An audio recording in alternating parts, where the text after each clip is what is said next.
Cashflow Diary Podcast, episode 187.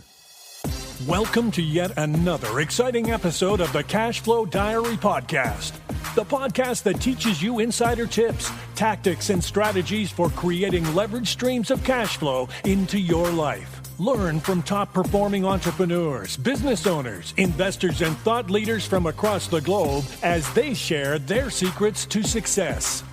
Like what you learn on this and other Cashflow Diary podcast episodes?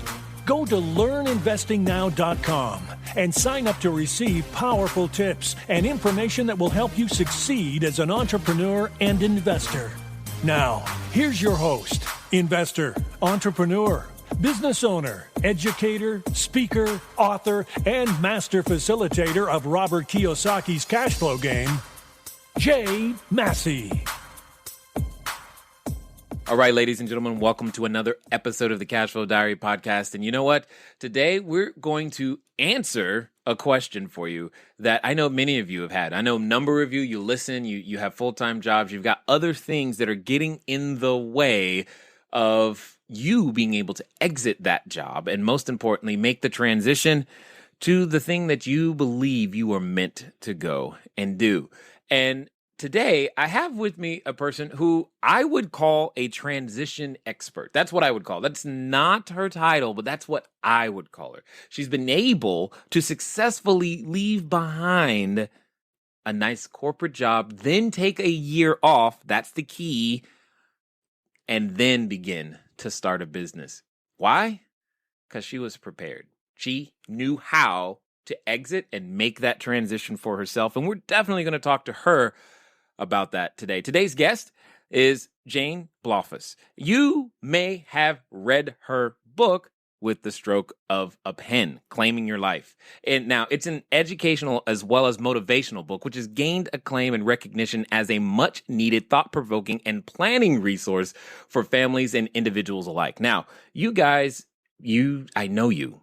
You're thinking, well, Jay, I'm an entrepreneur. I don't need all that other fancy stuff. I'm telling you, you do. And that's exactly why you want to listen to Jane today. So help me welcome Jane Blaufus. Jane, you there? Yes, I am. Hi, Jay. How are you? I'm awesome. Thank you. How are you today? Excellent, excellent, excellent. Glad that you are indeed here. Now, I'm going to ask you the same question that I tend to ask most people, the very first question, because I think it's appropriate, especially as we have these conversations about being entrepreneurs and being prepared. I tend to look at, today's entrepreneurs a lot like yesterday's superheroes.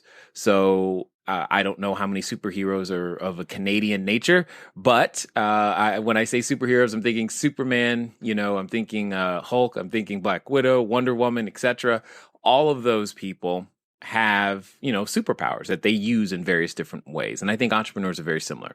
We use our special skills and abilities. Occasionally we get dressed up. Sometimes we think we should be wearing a cape, and we go out there and use what we know to help and improve the life of, our customers. And just like superheroes, superheroes weren't always super. And neither were entrepreneurs, right? So they had an origin story. They started somewhere. They were just regular, ordinary people. So before we talk about you as a best-selling author, before we talk about you as a coach and speaker, before we talk about how you made an expert transition, what I would really like to know is, who is Jane Blaufus? Oh, who is Jane Blaufus? I don't have to go back to when I was born, do I? Well, hey, we got time. Well, I'm a Canadian with North American reach, and I was born and raised in Montreal, Quebec. Now live in Ontario, near Toronto, and I am just an individual who was born and bred by fantastic British parents who immigrated to Canada with the clothes on their back and started up. I was raised at the knee of an entrepreneurial mother and watched her first 5 businesses tank and her 6th one be an absolute stellar success 3 weeks after she had a radical mastectomy of her right breast. So I have some pretty solid stock in me. Wow. My parents were very inclusive.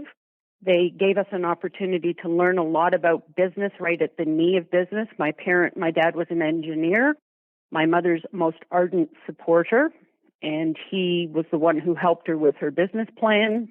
I got to see what you had to put together to take to the bank.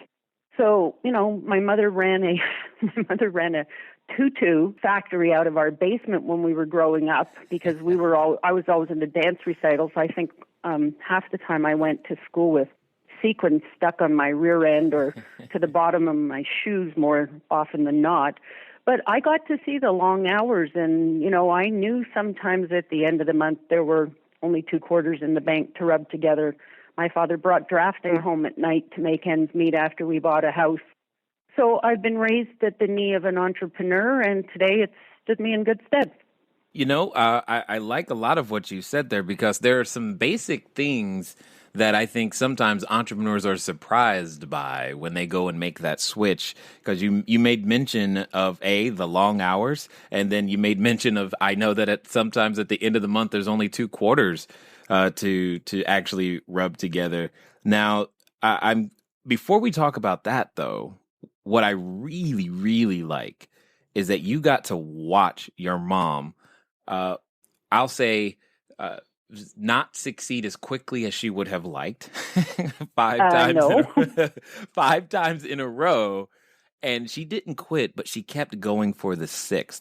What I'm really curious to know is, what lessons do you think she learned or you learned vicariously by watching that happen?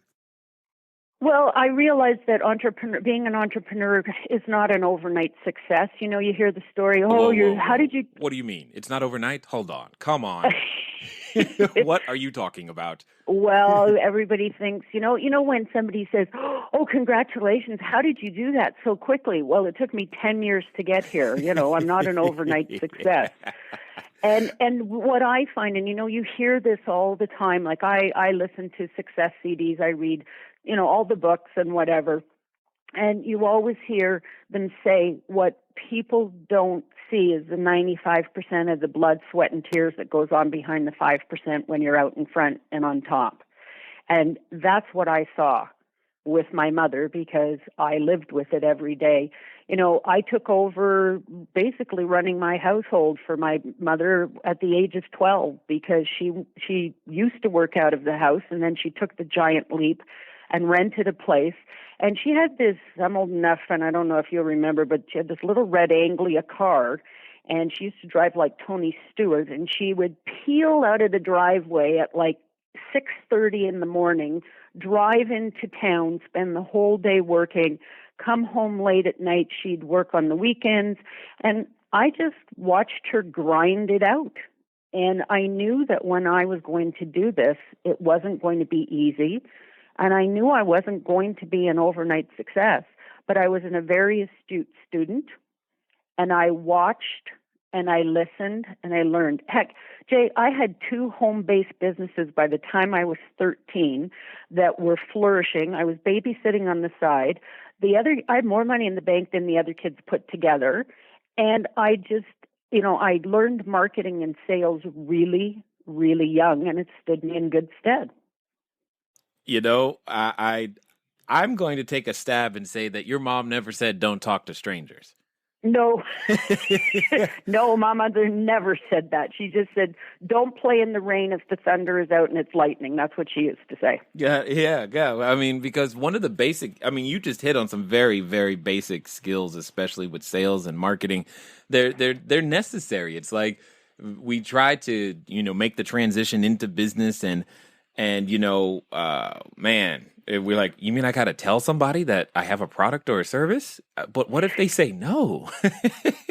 Well, the thing is, I have an extensive background in the financial services industry, and I have trained. I've been an advisor. I've been a sales manager. I've run the sales training divisions for 3 of Canada's largest life insurance companies.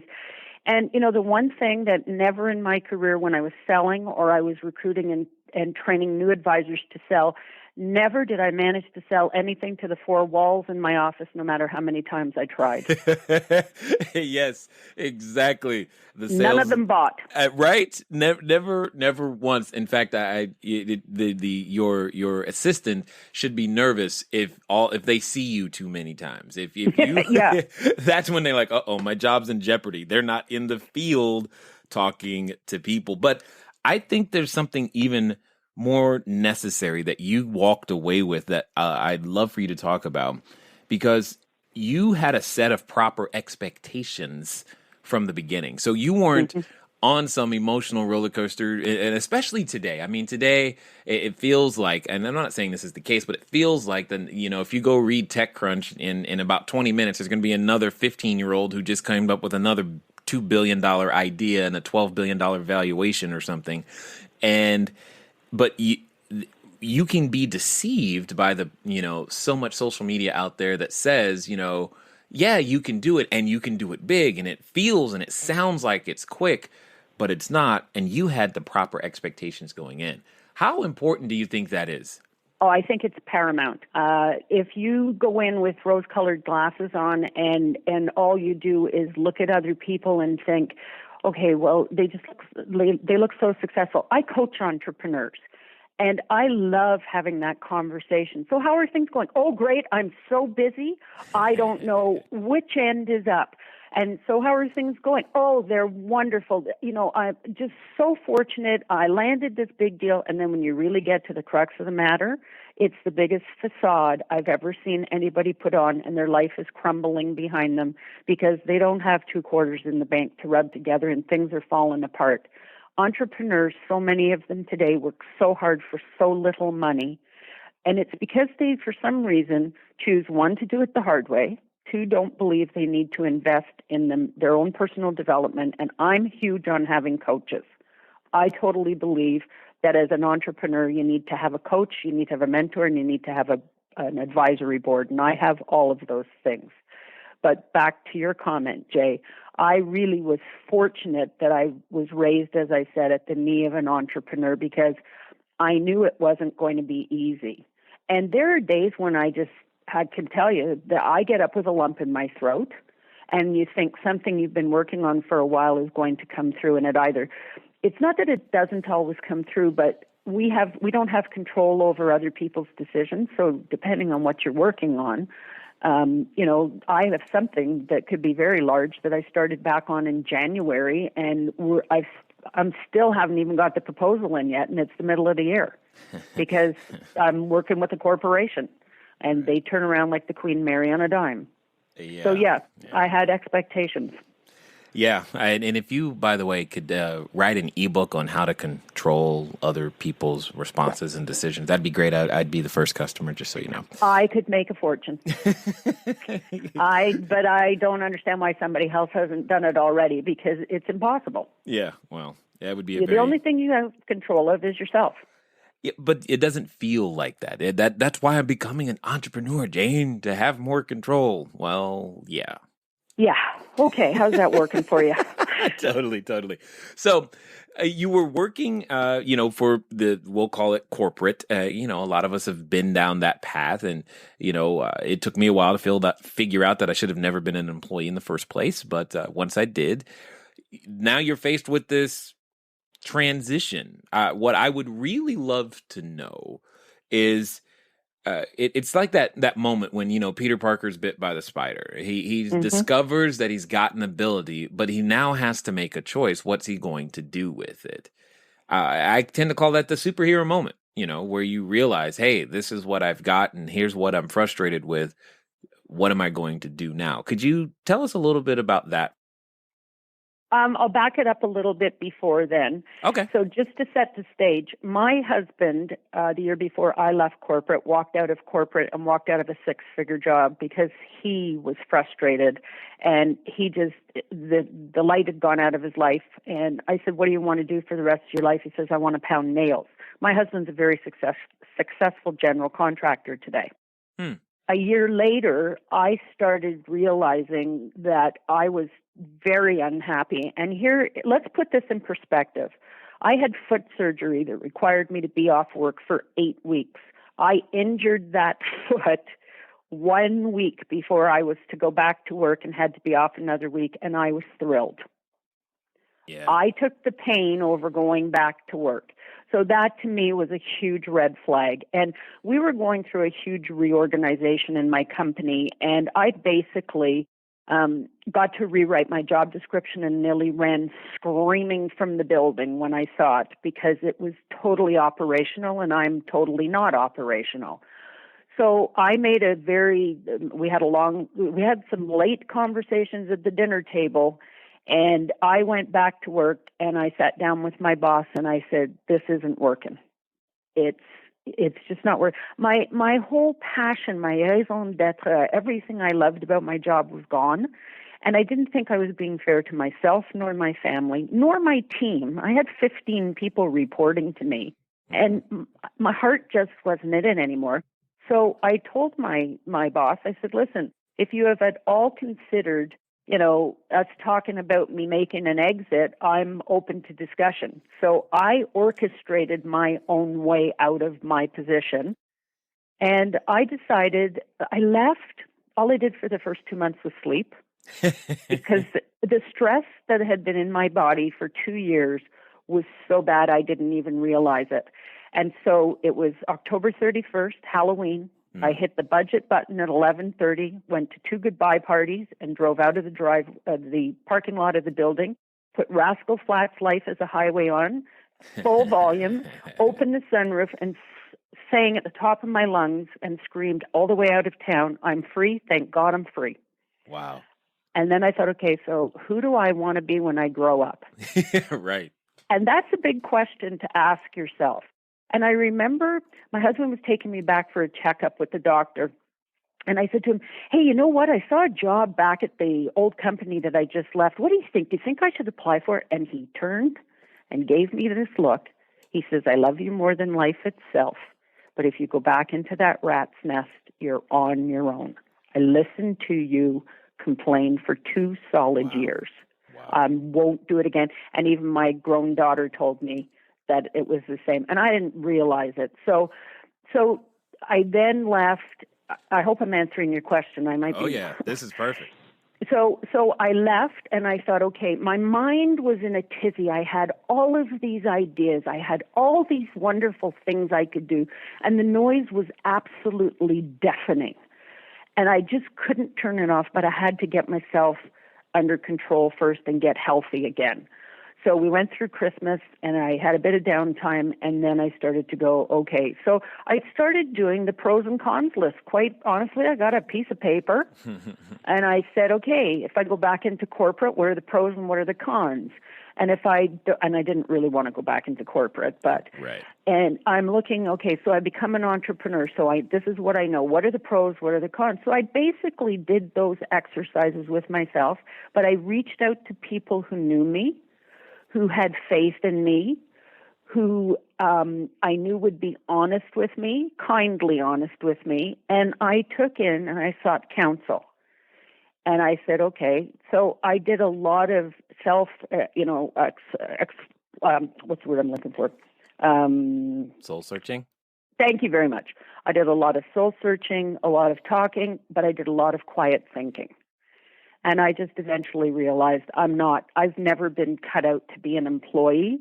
I've always been an entrepreneur at heart. So it was time to let her out. Unleash the beast. I love it. It's about that time. And interestingly, you said something that I thought was curious. You said you weren't being fair to your team, your family, but you weren't being fair to yourself. Help me understand that a little bit better. I was trying to shove a square peg into a round hole. I was trying to make myself fit. I'm just going to digress for a moment because there's a part to this. I had been in the insurance business for about 16 years, and I was almost ready to step off the bus then. I was seriously looking at becoming a entrepreneur there and then. My daughter was 12 and a half years old, happily married and whatever. And one sunny Sunday morning, my 39-year-old husband kissed us goodbye, and that afternoon a police officer walked up my driveway and told me he'd been killed in an accident that morning. Wow. So I went from being happily married, wife, mother, career woman, to a widow with a 12-and-a-half-year-old and a financial tsunami and future coming my way. So I didn't really think it was a good time to step off the bus and become an entrepreneur. Right. Because I suddenly become a single parent, and I needed to, get my child through the rest of school, university, blah, blah, blah. So that forced me to stay in the employee role. I think I probably would have left a lot earlier, but I did it until I got her through school, got her all taken care of, and then I started to think, okay, is this really what I want to do? And I made a comment to my second husband after I left. I said, my sides don't hurt anymore. He looked at me with this quizzical look on his face, and he said, what do you mean? And that's when I said, I felt like a square peg trying to shove myself into a round hole for quite a while now, and the pain is going away. Yeah. So I had to be true to myself. Yeah, I get that. So during this time, though, I mean, not everybody, because I get the question a lot. Jay, I would love to do real estate. I would love to build a business. I would love to finally live closer to my values and purpose. But I got this job, and I can't exactly take time off to go build this, and it's going to take time to get the business up. How do I make this transition? So you have had one of the best exit and transition stories I've ever heard. Therefore, I'm going to ask you the question, how do they make this transition? Okay, so yeah, you've been thinking about your job, you want to get out, and we're going to get you back to it, and she's going to show you how to make that happen. Of course, there's some preparation, all those types of things, etc., etc., etc. Here's another free gift. It's the gift that I keeps on giving. I call it the Cash Flow Diary, 10 Steps to Creating Wealth in Any Economy, because you are a podcast listener and I like you and all that stuff. You guys keep listening, keep downloading. We're still celebrating over here over just breaking monthly record after monthly record. I'm giving you a chance to grab a free electronic copy of the book. All you got to do is send a text message to 72000. That's 72000, 72,000. The keyword is book, BOOK. Now, that's for those of you who are in the US. You can send a text message to 72,000 and the keyword is book. If you are not in the United States, here's how you must go claim. Go over to cashflowdiary.com / wait for it. You ready? Cashflowdiary.com / free book. I know, right? Very easy. So go over there. You can get your free copy of the Cash Flow Diary, 10 Steps to Creating Wealth in the Economy, the electronic version. It's sitting there waiting for you. And obviously in the book, I go through the steps that are required to go out there and make your business happen, build some cash flow. It's exciting. Anyway, let's get you back to, like I said before, one of the greatest transition stories I've ever heard. So I mentioned earlier I coach entrepreneurs, and not every entrepreneur is in a position to exit like I did, nor to do, what you just mentioned and just step off the bus and get started. So do them in tandem. I have a number of clients that I coach that are still at their job, but we're starting to build their exit strategy on the other side and to start to lay the foundation and put the plans in place. And, some of them are taking baby steps. Some of them to get the fundamentals, because you mentioned earlier, I was raised at the knee of an entrepreneur. I knew the expectations. A lot of people I find that want to get off the corporate bus or become an entrepreneur, as we just talked about before, don't have a clue. They think it's a glorious life. It's going to be great. I'll be my own boss. I'll be in charge, whatever. But they don't know where to start, how to do it. So I will often recommend continuing to work and starting to build your exit strategy on a parallel basis. Okay. And but you were also able to take a year off. That's also uncommon. I think you did something there. Yep. Well, I was in the financial services industry, and I listened to people who gave me counsel about how to start to build wealth. And I was an advisor myself, but I was never my own advisor.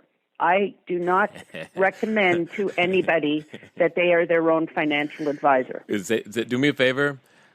Somebody was probably washing the dishes or a kid screamed in the background. I want you to say that again. I recommend that no one should be their own financial advisor because you take all your advice to heart and think you know what you're talking about. Okay, cool. I do a lot of speaking to financial advisors, and I always poll the room and I say, so how many of you in here are your own advisor at home? And they all joyfully, 2/3 of the room stick their hands up and go, I am. I say, good. With all due respect, would you please go home tonight and fire yourself? Nice. Because who does your family turn to if something happens to you? And how can you have an objective insight into what it is that you're building? You need help. So I had taken my own counsel. I had worked with my financial advisor, and luckily, when my husband passed away, we had put the appropriate plans in place. And did it stretch us? Yeah. Did it cost us money to do it? Yes. But, Jay, in all my years in the financial services industry, I never met one widow or one widower who, when somebody arrived with the check, said, nah, I'm good, you keep it.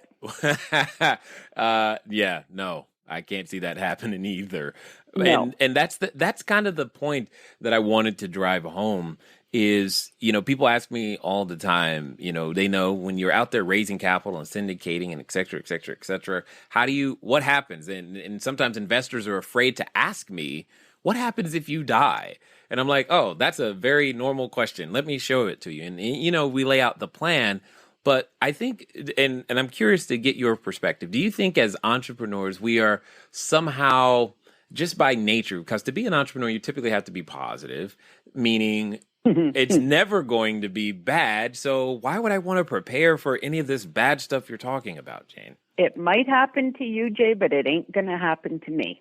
Right. That's the mentality I get a lot. So to answer the other part of your question, which I did not answer, the other thing I also did was I made sure that I had all my ducks in a row before I walked out. I had critical illness insurance in place.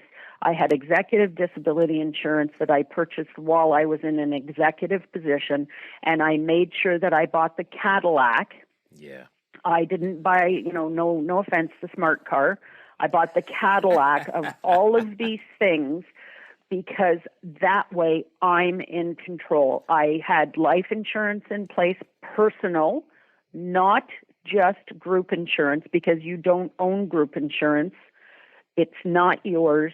The way I get people to look at it is consider it a bonus. You're renting it while you work for the company. Right. But where I had the opportunity to convert it and I wanted it, I took it with me. So my husband and I are in an enviable position where we don't need to have a corporate job for benefits, because a lot of families today, it's important. They've got children. They need these sort of things, but there's ways of putting those plans in place before. And because I also had been, contributing to my retirement plans and I had been investing and I had been saving and I had my portfolios balanced, working with a financial advisor, I didn't have to just rush out and get the first thing that came my way to put a benefits plan back in place or to put bread on the table. Or you didn't even have to make that other adverse choice that sometimes is you'll take the first willing client. Exactly. You could actually choose who you wanted to work with from the beginning. Exactly. And I've actually turned away. I don't work with everybody who comes and asks me to, because sometimes the fit isn't right, or I have very high standards and expectations for coaching. And if I don't feel that we're going to be able to work to those standards of expectations, I recommend somebody else. I've actually fired clients. Nice. Because they look to me and go, this isn't working. I go, no, you weren't working. I have that conversation more than once. And it's interesting when you tell someone that. They're like, your system doesn't work. Oh, it does. It does. When you, on the other hand, I'm not quite so sure. So while we're on the subject, tell us a little bit more of what you've now that you've decided to grow up, so to speak, and you've decided what it is that you want to do. Tell us a little bit more about what it is that you're out there doing, how you're making a difference in the world. Well, as I mentioned earlier, my first husband passed away 16 years into my career. He was 39 years old. And being in the business, I thought I had always foolishly thought that if anything ever happened to me, I'd be okay. Well, wrong. I was blindsided by so many things that came my way that I thought, okay, if this is happening to me with all of my training, all of my education, I have a designation in the financial services industry, what in the name of Pete does the average person do? Right. Where do they go? How do they get help? Now, I'll fast forward a little bit.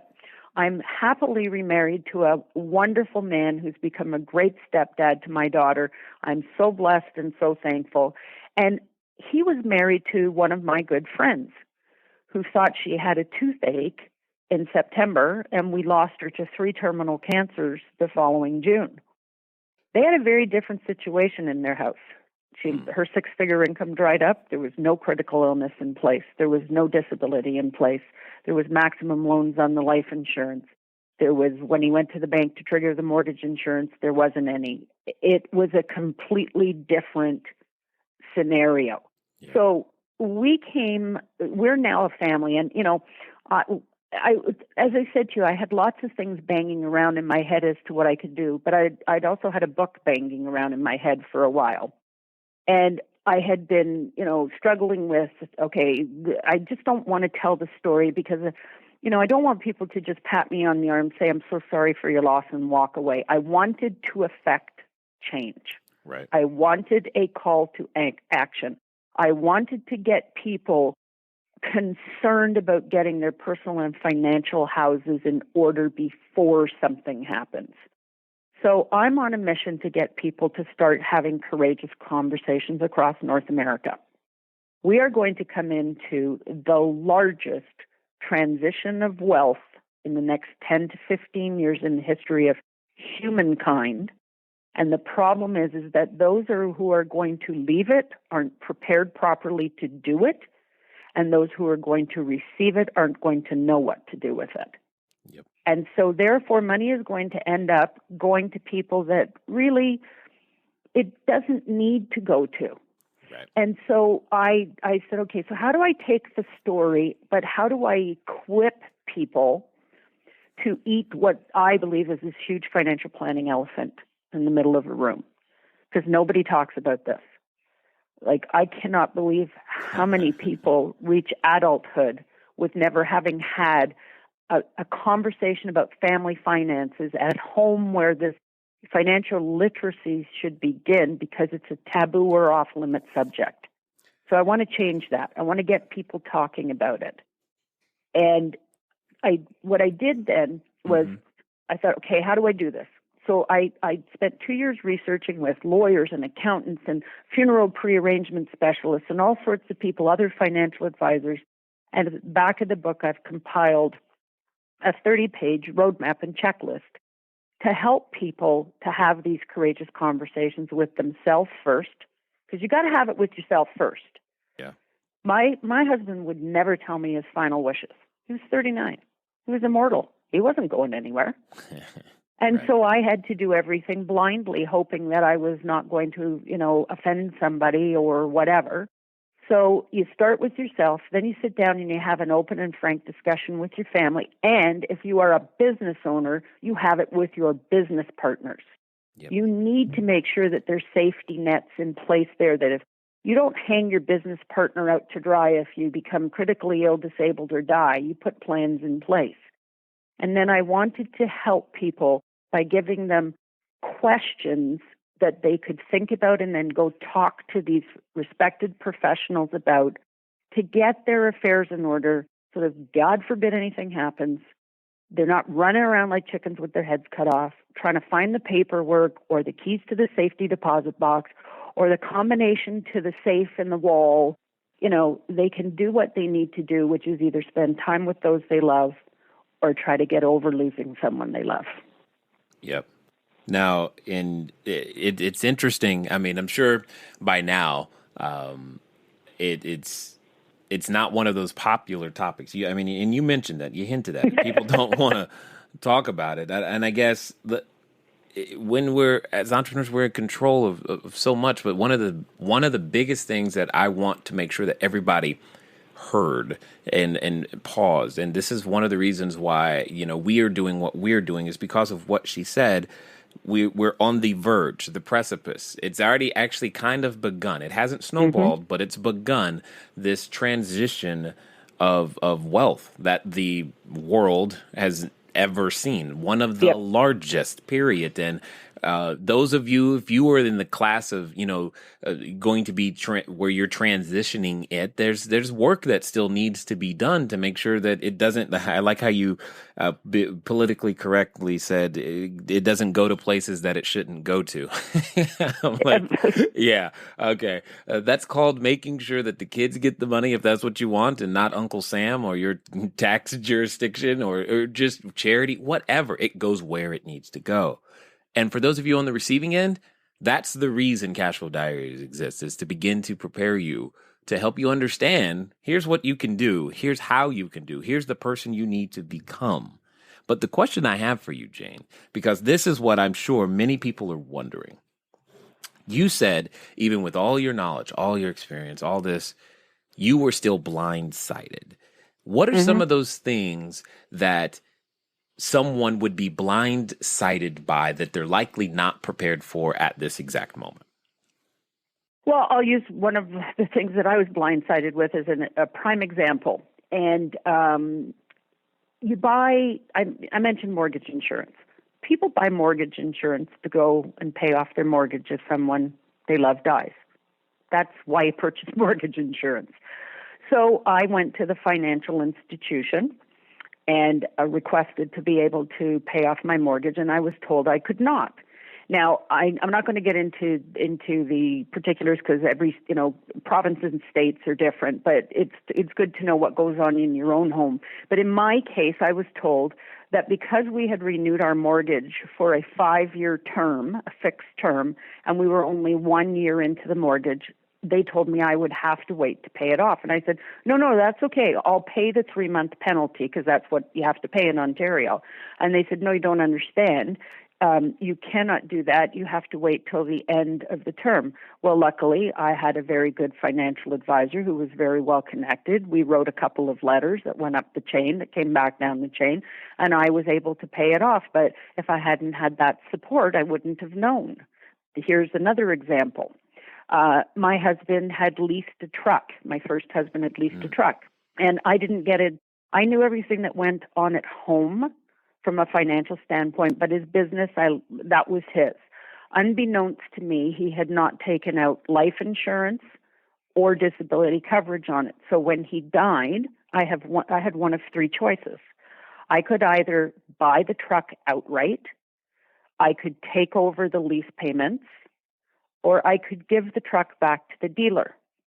I didn't want the truck. I couldn't see out of the back of the truck. I was too short-waisted. And it was a constant reminder to me that he was gone. Right. So I selected to give it back to the dealership, and they told me that I had to give them a check for $7,500. I said, why? You're getting the truck back. So that was part of the deal. So again, my financial advisor was the advisor on the group plan at the dealership and had it for 25 years and had a relationship with the owner. I gave him a check for $5,000. So they're little things that add up. And, I remember when my husband passed away, the funeral director said, how many death certificates would you like? And I looked at him like a deer in the headlights and said, I don't know, 1. And he said, well, let's start with 15, and if you need any more, come back. I went back for 10 more. Every time you turn around, somebody has their hand out asking you for money. You call to cancel a credit card if they can stumble over condolences, which they're not very good at. Here's what you owe. We'd like a check. It just is, there's so many moving parts and that's one of the reasons why I'm so adamant about people not being their own advisors and working with an advisor. They're worth their weight in gold. All of these professionals are, because I have a mantra that you can pay now or you can pay later. Yeah, you're just going to pay eventually. Yep. You're just going to pay. And that's the thing. And especially at that moment, you're it's a phrase I learned from Dame DC Cordova. She calls it emotionally sober. You're not emotionally sober. In the same way, you shouldn't make, important decisions while if you were intoxicated with alcohol or something, you shouldn't. There are some decisions you shouldn't be making, or you're not as well equipped to make during that time period as well. Jay, it's funny that you say that, because for 3 months after my husband died, I was incapable of telling my mother if I wanted peas or carrots with my dinner. I couldn't decide if I wanted a vegetable, what kind of vegetable I wanted. And there I was, thrust into a position where I was having to make the most monumental decisions, financial decisions of my entire life. And I couldn't decide on a vegetable. Yep. And those are the things that we just have to be aware. And I understand, guys. Yes, we're entrepreneurs. We're going to take over the world. But last time I checked, the death rate in North America was hovering right at 100%. It's been that way for a while. And I have a suspicion it's going to continue. And there's two things in life that are certain: death and taxes. Well, yes. That's definitely there. Definitely there. So you mentioned this resource and this guide inside of your book. Tell us, how can we, two things in this case then.